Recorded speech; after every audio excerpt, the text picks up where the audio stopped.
ఒక శుభకార్యం జరుపుకునే సందర్భము, మన అందరం కూడా సంతోషాన్ని కలిసి పంచుకునే సందర్భం.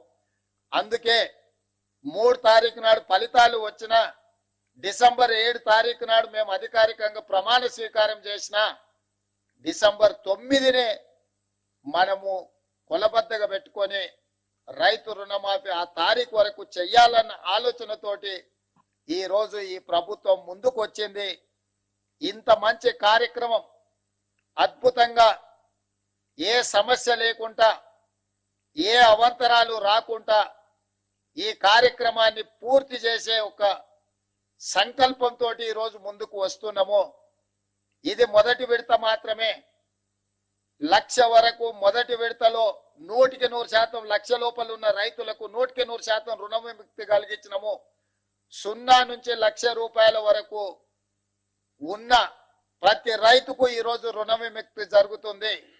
రెండవ విడత 0 నుంచి 1,50,000 వరకు ఉన్న లక్షలాది మంది రైతులకు రెండవ విడత 100% రుణమాఫీ చేస్తాము. మూడవ విడత 0 నుంచి 2 లక్షల వరకు ఉన్న రైతులకు 100% రుణ విముక్తి చేస్తాము. 3 విడతలలో 31,000 కోట్ల రూపాయలు ఆగస్టు నెల పూర్తి కాకముందే మీ ఖాతాలలో నగదు చేసి, ఎలాంటి నిబంధనలు లేకుండా, కొంతమంది రైతు రుణమాఫీకి రేషన్ కార్డు కావాలని అడుగుతుంది ప్రభుత్వాన్ని అపోహలు సృష్టిస్తున్నారు. లక్షలాది మంది రైతులు రైతు వేదికలలో ఎక్కడైతే హాజరైనరో, రేషన్ కార్డు కుటుంబాన్ని గుర్తించడానికి మాత్రమే, రైతు రుణమాఫీ చేయడానికి రేషన్ కార్డు ప్రాతిపదిక కాదు. రైతు రుణమాఫీ చేయడానికి ప్రాతిపదిక మీకు భూమి ఉండాలి, భూమికి పాస్బుక్ ఉండాలి. పాస్బుక్ బ్యాంకులో పెట్టి మీరు రుణం తెచ్చుకుంటే, రైతు రుణం తెచ్చుకుంటే ఆ రుణాన్ని మాఫీ చేస్తాము. రుణమాఫీకి కొలబద్ద పాస్ పుస్తకమే తప్ప రేషన్ కార్డు కాదు. గ్రామాలలో ఉన్న మీ మిగతా రైతులందరూ కూడా, కొంతమంది దొంగలు ఏదైనా దొంగ మాటలు చెప్తే నమ్మొద్దు అని చెప్పి స్పష్టంగా వాళ్ళకు ఒక అవగాహన కల్పించండి. ప్రతి రైతుకు ఉన్న అప్పును మాఫీ చేయడానికి అవసరమైన అన్ని చర్యలు చేపడుతున్నాము. ఏదైనా సాంకేతిక లోపం వస్తే మీ సంబంధిత బ్యాంకు అధికారి దగ్గరికి వెళ్ళండి, వాళ్ళు సంపూర్ణంగా సహకరిస్తారు. ఈ రోజు ఆ అధికారులు కూడా ఈ సమావేశంలో ఉన్నారు. వాళ్ళందరికీ కూడా మేము విజ్ఞప్తి చేస్తున్నాము, విద్య పూర్తిగా రాని వాళ్ళు, సాంకేతిక నైపుణ్యం లేని రైతులు, ఏదైనా చిన్న చిన్న తప్పిదాల వల్ల మీ కంప్యూటరీకరణలో ఏదైనా సమస్య వస్తే రైతులను కూర్చోబెట్టి ఆ రైతులకు ఒక అవగాహన కల్పించి ఆ రైతులకు రుణమాఫీ ఏ విధంగా పూర్తి చేయాలనో వాళ్ళకు అవగాహన కల్పించండి అని చెప్పి మేము బ్యాంక్ అధికారులను విజ్ఞప్తి చేయడం జరిగింది. వాళ్ళు ఒప్పుకున్నారు. వాళ్ళకు కూడా మనస్ఫూర్తిగా కృతజ్ఞతలు.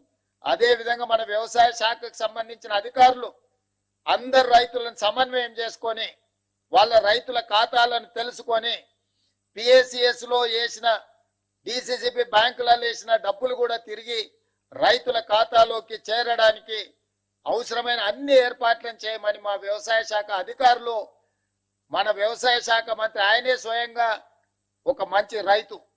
ఆయన ఎప్పుడు సమయం వచ్చినా, సందర్భం వచ్చినా వారు వ్యవసాయం చేస్తారు. వ్యవసాయం సమస్యలు తెలుసు.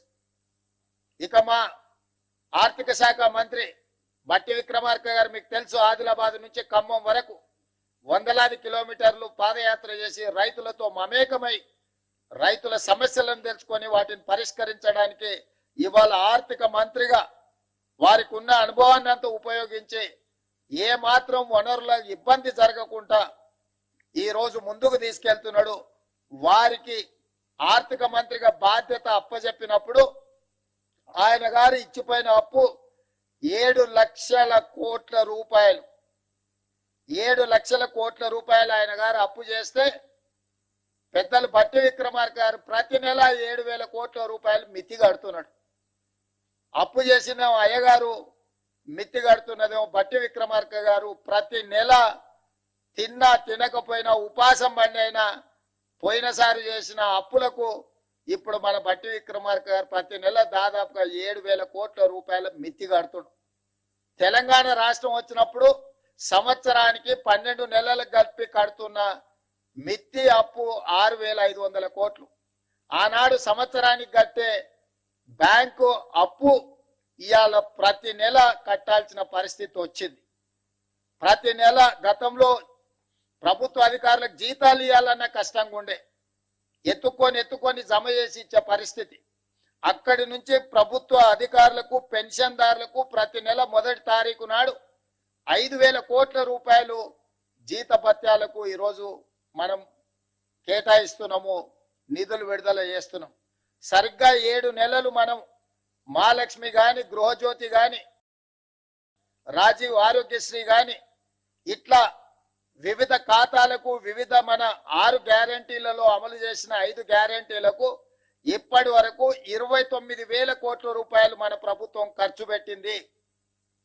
అంటే ఇన్ని రకాలుగా ఇబ్బందులు వచ్చినా సంక్షేమ పథకాలకు ఇప్పటికీ 7 నెలల్లోనే 29,000 కోట్ల రూపాయలు ఖర్చు పెట్టి ప్రతి నెల పోయిన ప్రభుత్వం చేసిన అప్పుకు దాదాపుగా 7,000 కోట్ల రూపాయలు మిత్తి కట్టుకుంటా ఇప్పుడు రైతులను ఆదుకోవాలి, రైతులకు ఇచ్చిన మాట నిలబెట్టుకోవాలి.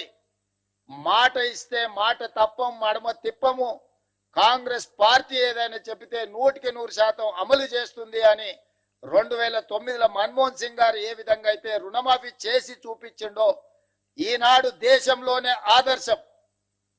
కొంతమంది ఎక్కడెక్కడి నుంచో వచ్చి ఒక ఆయన గుజరాత్ మోడల్ అంటాడు, ఇంకొక ఆయన ఇంకేదో మోడల్ అంటాడు. ఇవాళ ఈ దేశంలో ఉండే కోట్లాది మంది రైతులకు, రాజకీయ పార్టీలకు తెలంగాణ మోడల్ ఆదర్శంగా నిలబడబోతుంది. తెలంగాణ రాష్ట్రం మాట ఇచ్చి రైతులకు 2 లక్షల రూపాయల రుణమాఫీ ఏకకాలంలో అధికారంలోకి వచ్చిన మొదటి 8 నెలల లోపలనే శ్రీమతి సోనియా గాంధీ గారు, శ్రీ రాహుల్ గాంధీ గారు ఇచ్చిన మాట నిలబెట్టుకొని ఈ రోజు దేశంలోనే ఆదర్శమైన ప్రభుత్వంగా తెలంగాణ మోడల్ గా ఈ రోజు మనము నిలబడ్డము. వ్యవసాయం దండుగా కాదు, వ్యవసాయం పండుగని నిరూపించినాం. రైతుల కోసమే ఈ ప్రభుత్వం ఉన్నది, రైతును రాజును చేయడమే ఈ ప్రభుత్వం యొక్క లక్ష్యం. ఇది ప్రజా ప్రభుత్వం అని చెప్పి ఈనాడు మనం నిరూపించుకున్నాం. ఇవాళ దేశంలోనే మనం తలెత్తుకునే విధంగా ఈ కార్యక్రమం ఉండబోతుంది. మీ అందరి సహకారం ఉండాలి. ఆనాడు సవాళ్లు విసిరిన వాళ్ళకి నా విజ్ఞప్తి ఒకటే, మిమ్మల్ని రాజీనామా చేయమని మేము అడగం, ఎందుకంటే మీరు ఎట్లాగో పారిపోతారు మాకు తెలుసు. కాకపోతే ఇప్పటికైనా కాంగ్రెస్ మాట ఇస్తే మాట నిలబెట్టుకుంటది. సోనియా గాంధీ గారు, రాహుల్ గాంధీ గారు మాట ఇస్తే అది శిలాశాసనం. ఆ మాట తప్పరు. రాజకీయ ప్రయోజనాల కోసం గాంధీ కుటుంబం మాట ఇవ్వదన్న సంగతిని మీరు గుర్తు పెట్టుకోవాలి. మీలాంటి మాటలు గాంధీ కుటుంబం ఇవ్వదు. ఈరోజు మనమందరం శ్రీ మల్లికార్జున్ ఖర్గే గారు, శ్రీమతి సోనియా గాంధీ గారు, శ్రీ రాహుల్ గాంధీ గారికి మీ అందరి తరఫున, తెలంగాణ రాష్ట్ర రైతాంగం తరఫున వారికి కృతజ్ఞతలు తెలియజేసే ఏకగ్రీవ తీర్మానం మనం ఈ సమావేశంలో ప్రవేశపెడుతున్నాం. ఈ రైతు వేదికల దగ్గర ఉన్న వేలాది మంది రైతులు అందరూ కూడా పెద్ద ఎత్తున చప్పట్లతో వారికి అభినందనలు తెలియజేస్తూ, కృతజ్ఞతలు తెలియజేస్తూ తీర్మానం ప్రవేశపెడుతున్నాం. ఆ తీర్మానానికి అనుకూలంగా ఇక్కడున్న పెద్దలందరూ, అక్కడ రైతు వేదికలలో ఉన్న రైతులందరినీ కూడా ఆమోదించాల్సిందిగా, చప్పట్లు కొట్టాల్సిందిగా మీకందరికీ నేను విజ్ఞప్తి చేస్తున్నా. అదే విధంగా ఈ కార్యక్రమంలో పాల్గొన్న ఎమ్మెల్యేలు, ఎమ్మెల్సీలు, ఎంపీలు, ఈ కార్యక్రమంలో పాల్గొన్న వివిధ ప్రాంతాలలో మంత్రులకు కూడా నేను అభినందనలు తెలియజేస్తున్నా. ఈ కార్యక్రమాన్ని విస్తృత స్థాయిలో గ్రామాలలో గ్రామ సభలు పెట్టి ప్రజలకు చేరవేయండి. ఎవరికైనా అవగాహనలో లోపం ఉంటే కాంగ్రెస్ పార్టీ కార్యకర్తలు రైతులకు సహకరించి, రైతులను సమన్వయం చేసి బ్యాంకుల దగ్గరికి తీసుకెళ్లి వాళ్ళకు సహాయంగా ఉండి వాళ్ళ రుణమాఫీ జరిగే విధంగా మీరు ముందుకు వెళ్ళాలి అని చెప్పి మా సహచార శాసనసభ్యులకు, శాసన మండలి సభ్యులకు, పార్లమెంట్ సభ్యులకు నేను సూచన చేస్తున్నా. ఇంకొక మాట, ఎల్లయ్య గారు చెప్పినట్టుగా వారి సూచన మేరకు ఈ నెలాఖరులో శ్రీ రాహుల్ గాంధీ గారిని ఒక గొప్ప బహిరంగ సభ, అభినందన సభ, కృతజ్ఞత సభ వరంగల్లో ఏర్పాటు చేసుకుందాం. మీరందరూ లక్షలాదిగా తరలి వస్తామని చెప్పి మీరందరూ మాట ఇవ్వండి. మీ తరఫున 2-3 రోజుల్లోనే నేను, ఉప ముఖ్యమంత్రి గారు ఇతర మంత్రివర్గ సహచరులం అందరం వెళ్ళి రాహుల్ గాంధీ గారిని ప్రత్యేకంగా ఆహ్వానిస్తాం. ఏ వరంగల్ మైదానంలో, ఏ వరంగల్ గడ్డ మీద తెలంగాణ రైతాంగానికి మాట ఇచ్చినమో మాట నిలబెట్టుకున్న సందర్భంగా రాహుల్ గాంధీ గారిని ఆహ్వానించి మనం సంబరాలు చేసుకుందామని చెప్పి ఈ వేదిక ద్వారా రాష్ట్రంలో ఉన్న లక్షలాది మంది రైతులకు విజ్ఞప్తి చేస్తున్నా.